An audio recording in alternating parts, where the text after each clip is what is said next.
If you are a new senior pastor, or perhaps new at your church, you might be wondering, how can I survive these first 100 days?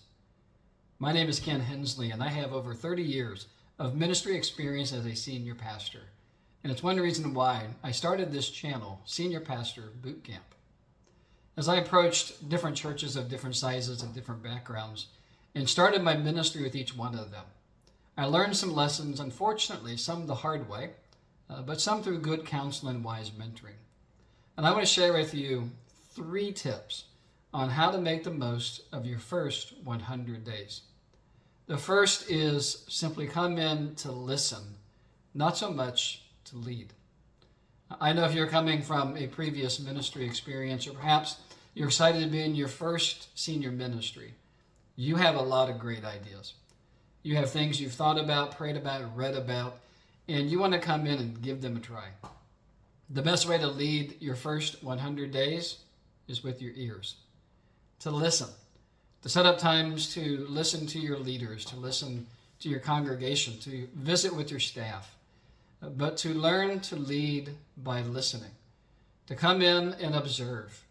If someone asks you what you think about something, say, I need to perhaps live with that a little longer.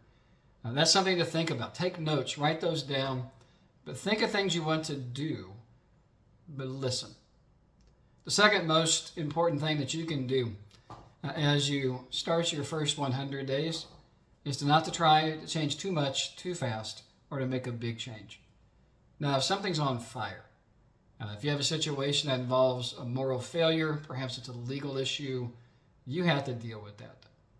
But generally, most changes can wait a couple of months.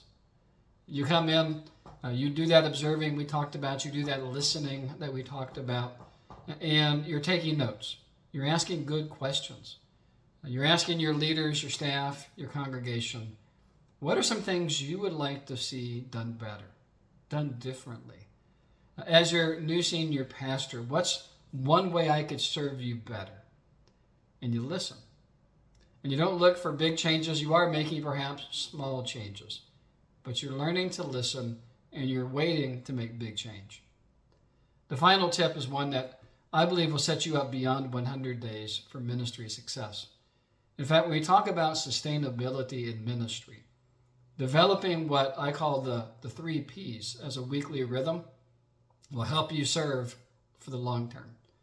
These 3 Ps are setting aside time for preaching, for people, and for prayer.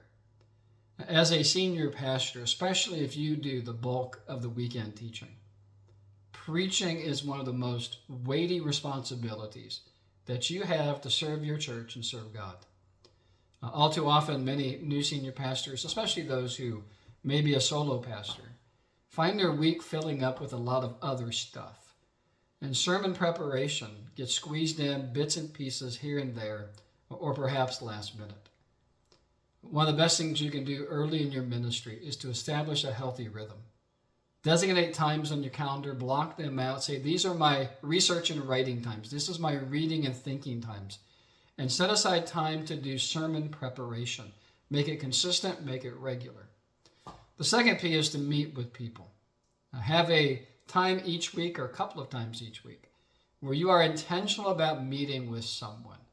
Whether it's for breakfast, for lunch, meeting them at their house, taking a walk at the park, but build people into your schedule. People will come into your schedule. That's called interruptions. Crisis happens, people stop by, but build a rhythm of intentionally meeting with people. The third P ought to be obvious, but it's worth mentioning, and that is to build in a weekly rhythm of prayer. Hopefully we each pray each day. We set aside time to pray, we ask the Lord's blessing, but we need to have a designated time where we are praying for our church, for our community, for our vision, for God's vision, and that we are dedicating time to prayer. If this is solo, that's great. If you invite others to join, that's wonderful. But having regular times to work on your preaching, to meet with people, and to pray will set you up not just for 100 days, but for many days beyond that.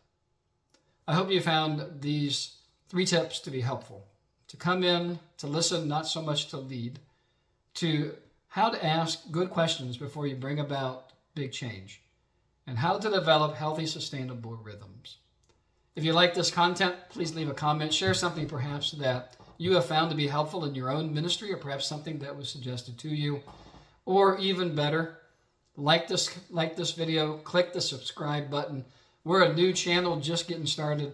This will help us out as we produce more content to benefit you, your ministry, and the kingdom.